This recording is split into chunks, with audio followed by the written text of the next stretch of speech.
Today's episode is one that hits home for so many of us. How do you restore peace in your life when everything feels overwhelming, loud, and out of control?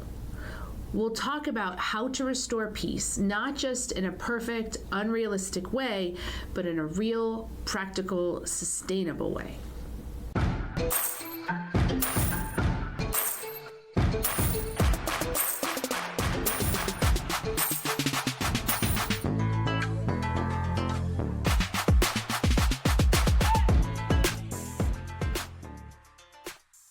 Hey, lady bosses, are you working even after putting the kids to bed but still not getting results? Are you tired of spending money on ads that aren't getting engagement? Do you feel burdened that you aren't fulfilling your purpose in life because you are so consumed with work? I'm your host, Brooke Bolts. I'm an attorney and founder of Bolts Legal. I started my business and in 1 year was bringing in 7 figures and am now bringing in multi-7 figures. And I'm your co-host, Rachel Bolts, owner of Bolts Media. I've helped many businesses build their online presence and increase their revenue through digital marketing. Want to hear how we did it? We are here to help you achieve your goals personally, professionally, and spiritually. So kick off your high heels, sit back, and let's ignite that passion. We're Miss Biz, where we're putting the Miss in biz. Let's get biz done. When it comes to finding peace, the most important aspect of that is really clearly identifying what is stealing your peace. And when you're in the midst of the storm, you're being hit at all different angles, it can be kind of difficult to pinpoint which activities are really causing this dis-ease in your mind, your body, and your whole life. So being able to truly reflect and identify that is going to be crucial to being able to restore your peace, because you can't restore what you haven't identified. So your peace gets drained from activities like overcommitting, constant notifications, toxic conversations, lack of boundaries, mental clutter, and saying yes when your body is screaming no. So one of the key tips here is to ask yourself daily, preferably towards the end of the day when you're reflecting on how things went, ask yourself, what drained me today? But even more importantly, what filled me up? Because that awareness is going to be the first step to having real change. We live in a culture that glorifies being busy, but being constantly overwhelmed is not a badge of honor. It's actually a warning sign. Studies show that chronic stress can impact emotional regulation and reduce productivity over time, even though it often tricks us into believing we're getting more done. At one point in my life, I had a job at a law firm where they instituted a rule for not forever, but for a period of time, that we had to work 12-hour days, 7 days a week.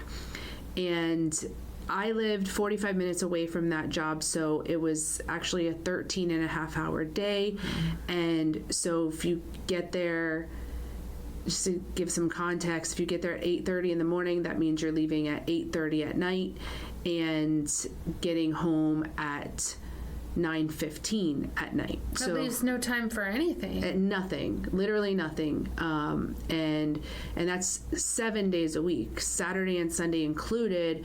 So I literally could not get a haircut. I could not see my children at all. My girls were, I think, around 7 and 8 at the time. I took them to school in the morning and then didn't see them again the rest of the day.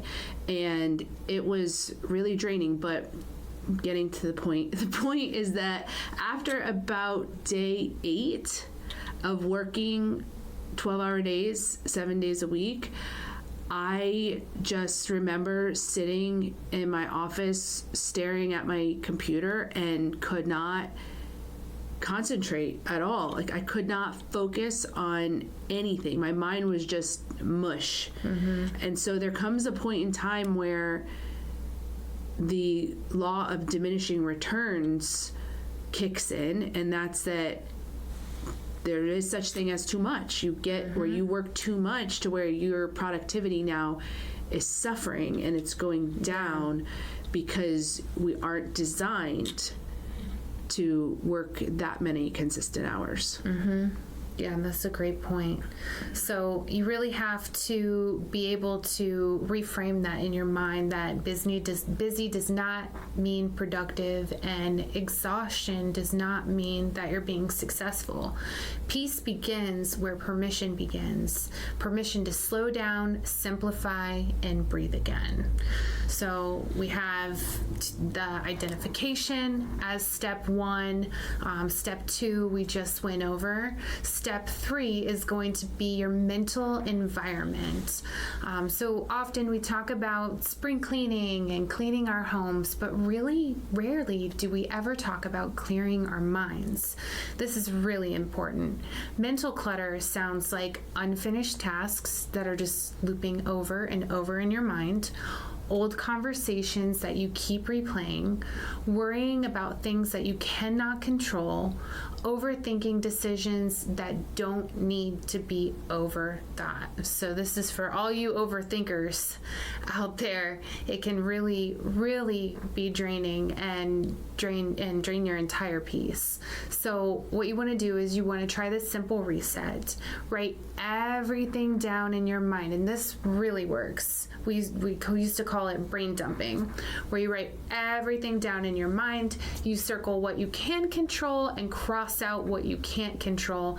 Then you only focus on what remains, because peace grows in that clarity, not in the chaos. Finding guests for a podcast can be difficult sometimes, so Brooke and I wanted to let you guys know that we are available to appear on your podcast. We also enjoy speaking at events, so if you have an event coming up, these jingles can go on the road. Simply go to missbiz.com/contact, and in the subject line, write podcast guest or event speaker, and we'll reach out to you to further coordinate. This is something that is very challenging for me and for many people, to just clear your mind. As entrepreneurs and business professionals, our minds are going all the time. We're thinking about the next thing. We're thinking about what we just finished that we should have done better, and just shutting down your mind is so hard.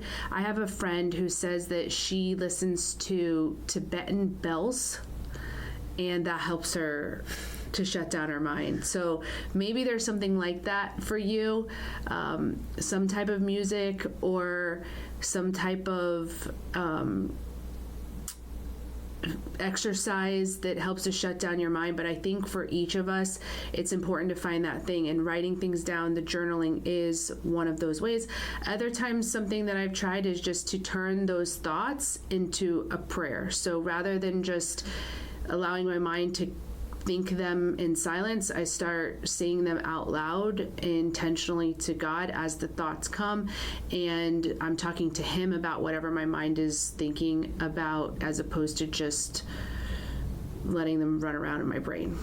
I'm gonna have to look up what Tibetan bells are. That sounds pretty interesting. I don't even know either. Never even heard of it. But she says when she sits down and tries to do a meditation or a devotion, that her mind has a hard time shutting down, but if she plays Tibetan bells, that she can do like double the amount of time that she otherwise would in silence. Oh, I guess we're going to listen to Tibetan bells after we end this episode. So step 4 is setting boundaries without guilt. This is a really big one, especially if you're a people pleaser or a recovering people pleaser, because having those lack of boundaries is one of the fastest ways to lose your peace, especially in business and relationships. So just remember, every yes to something wrong is no to your peace, and you don't need a long explanation to protect your energy. You can even have like scripts that are pre-written in your phone on your notes section that just says, I'm sorry, I can't take that on right now, or I apologize, it doesn't work for me at the moment. Some people would say, let me get back to you, to give yourself some space to decide. That might be good in some situations, but I feel like some of that, if you know in your gut that that's something that you don't want to do, it's better just to nip it right then and there, because then we go back to step 3 where we're replaying all of those things in our mind. So just remember, boundaries are not walls, they're filters for your well-being, and they have to be present, because if you don't, then not only are you going to suffer mentally and physically, but also your business is going to suffer and feel the impact as well. Something that's helped me with that, because I do have a hard time saying no to things, is being able to delegate it to someone else on the team. So if it's something that is worthwhile doing, like someone asked me to go to lunch and I just don't have the time to commit to a lunch meeting, I'll say, I can't do it, but Rachel can. Like, if you have a team, you have someone you can delegate to, then you don't feel so bad saying, you're not saying no per se, you're just saying, I've got another person who's really great as well that you could talk to or that could help you with this. And so if you do have a team, that's an easier way to baby step into setting boundaries, is to delegate to someone else as opposed to just saying outright no. Thanks for that, by the way. No, I enjoy it. So step 5 is going to be reducing input and increasing silence. You'll hear every so often people talk about like a digital detox or silencing their notifications. This is something that I've been doing a lot more, even, as involved in social media as I am. I do have to have those breaks from it, because it can be mentally exhausting if you're constantly consuming social media, notifications, opinions, news. I quit watching the news years ago because it was just so negative all the time. Now if I do, I'm just watching to see what the weather's going to be like that day and what traffic looks like. Messages and notifications, this is another one. This is something that my business coach, Nate Green, helped me with, is having designated times during the day where you're responding to certain text messages. Obviously, like, emergencies are emergencies, but not everything is an emergency that requires your immediate attention. So if you're able to preview it, see what it is, have like a dedicated point during the day. I usually do it like around lunchtime and then around 5 p.m. And then I have like a morning block too that I do, to where I can respond and do some of these things. That way I can be more efficient and tackle everything on at once, but I'm not getting overwhelmed with too much, because there'll be people in your life that just want to send you cat videos all day while you're trying to work. So, you got to find that healthy balance for your nervous system, because our nervous system never gets a break. So even just 10 to 15 minutes of intentional quiet time daily can help you regulate those stress levels and improve your mental clarity over time. So try some of these tactics. No phone for a period of time, no talking, no input, just you and the stillness. And I know for you, Brooke, when your phone got ran over and you got hacked from your Facebook account, like, you found peace in having that alone time away from the noise. So another one of those things is happening right now. I've been locked out of my Hotmail for like 3 weeks, 4 weeks, whenever spring break was. I don't know what happened, but I just got, when I tried to open it on my phone, it said it's been compromised or something. And so I'd gone through the prompts to try to reset the password, and it just hasn't worked. So I haven't been able to get into Hotmail for a while. And that was my primary personal email account. But what I recognize now that I haven't been able to get into it is that so much of it was junk mail. And I was spending a lot of time just deleting junk every day. And now I don't even really want to get back into it, because there's going to be so many thousands of junk mail items to delete. And I'm realizing that I'm living just fine without it. Yeah. Maybe I don't even need it that much. And so I've consolidated now to really just using my work email as my primary email, and that has taken some wasted time out of my day. Also, my friend Angie told me about something called SaneBox, and it's an app that helps with your email inbox to triage things and to get rid of junk mail, and just makes, I guess it simplifies all the junk in your email. And for me, when we talk about the things that really kind of take up a lot of my day, emails is a big one of them. So SaneBox is something that she uses that she said is fantastic. She said it's maybe $5 a month at most, and it's really helped to streamline her emails and stop wasting so much time there.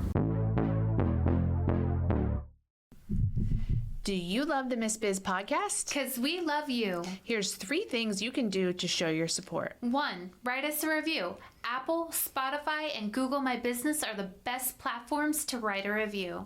2. Follow us on social media.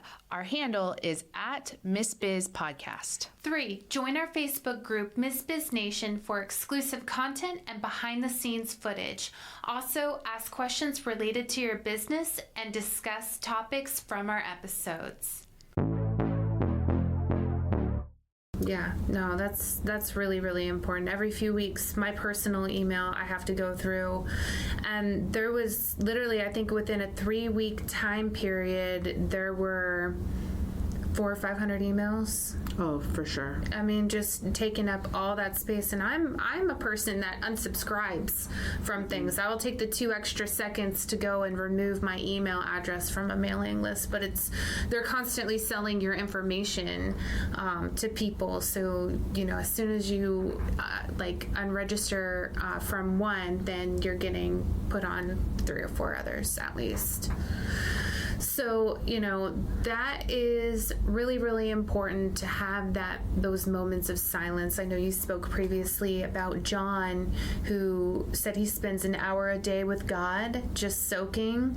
I think getting back to some of those core principles are really key in having a healthy, happy life. And I think ultimately it will make you more productive as well.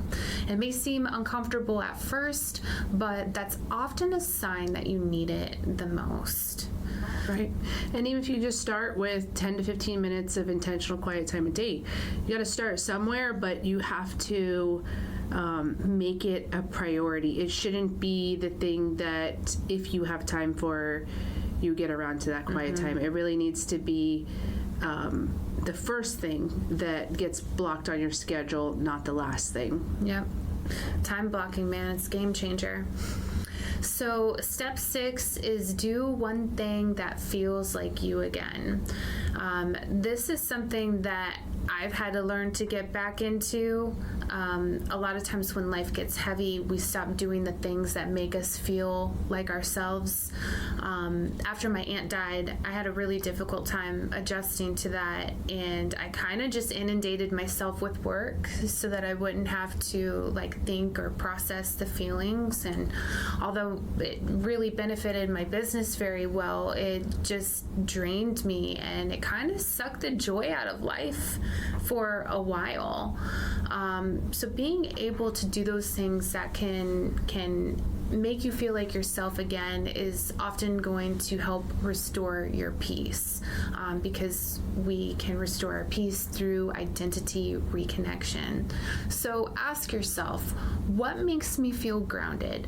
What makes me feel like me again? And what did I used to love to do that I stopped doing? Then do one small thing, whether that's taking a walk, listening to music, sitting outside, journaling, creating something, and resting without guilt. And it could be anything, any of those things. I like to go to the gym. So making sure that I'm going to the gym, that makes me feel like me. It makes me feel energized, happy, gets the endorphins going. And being intentional about it as well, and making sure it's on your calendar and you're making those efforts, if not every day, then at least a couple times a week. Because healing doesn't always come from doing more. It comes often from returning to yourself. So if you take nothing else from this episode, remember this: peace is not found in a perfect life. It's built inside an intentional one. You don't need to fix everything today. You just need to create one moment of calm and then another. Because little by little, those moments become your life again. So thank you for listening today. If this episode spoke to you, or if you know someone who is overwhelmed and maybe needs intervention, we'd love it if you could share this with them, because we can all use that reminder that protecting your peace is not selfish, it's necessary. We appreciate you and are honored to be on this journey with you. We can't wait to help you, to encourage you, and show you how to grow personally, professionally, and spiritually. If you found Miss Biz helpful, please leave a review and share with others. You can follow us on social media at Miss Biz Podcast. For legal questions or services, please visit boltslegal.com. And for digital marketing needs, please visit boltsmedia.com. Let's get biz done.